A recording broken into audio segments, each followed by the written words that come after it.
Welcome to the Warframe Weapon Encyclopedia, where today we're checking out the dual heat swords. You can get the blueprint for the dual heat swords from the market, and they are extraordinarily cheap. They're actually one of the cheapest weapons you can get from there. Now, the dual heat swords are a pair of Mastery Rank 3 dual swords that do primarily slash damage with only a little bit of impact and puncture on the side, and they come with decent enough attack speed, pretty bad crit, but relatively good status. The dual heat swords also come with a bit of a unique mechanic because they force proc heat on a slam attack, and they do it on both a regular slam attack as well as a heavy slam attack. The damage of the heat proc is unfortunately not great, even on a heavy slam, so it's not necessarily something to be built around, but more like just a bonus on top. Now, since you can get these very early on and they're also dirt cheap, let's quickly check out a basic build, which is gonna look something like this. Just some basic mods to add some damage, range, and attack speed. This actually provides you with more than enough damage to go through the entire star chart rather comfortably, which is great. But it will start to fall off towards the end of the star chart, so if you want to push it further and squeeze a little bit more juice out of your dual heat swords, I would recommend something like this, which focuses heavily on status with 2 dual stat mods, Drifting Contact, Carni's Mandible, and Weeping Wounds on top of Condition Overload. I also ended up doubling down on Slash here, running both Carni's Mandible and Buskill. This is kind of a different way of approaching the I'm proccing too much viral problem. It basically just makes sure that Slash is the dominant damage type and it's gonna be procced the most. Now, for a weapon that's this cheap, and you can also get it at Mastery Rank 3, the dual heat swords are actually not bad. The biggest downside here is that they just don't have any crit, which is a great way to multiply your damage. But even without the crit, the damage is actually not terrible. It's not amazing, but once you stack a few slash procs on an enemy, they will bleed out pretty quickly. I wouldn't take them into an arbitration, or even into Steel Path, but if you want to do a sortie or two, yeah, they can do it relatively well.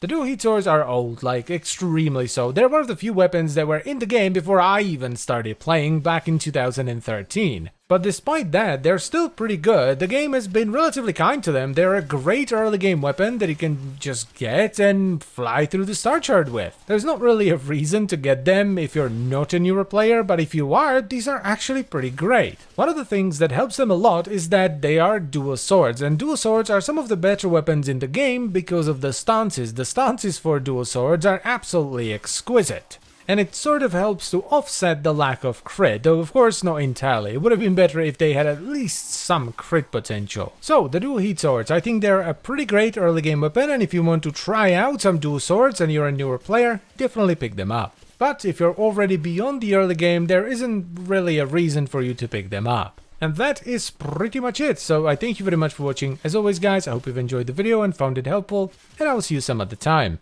Bye bye.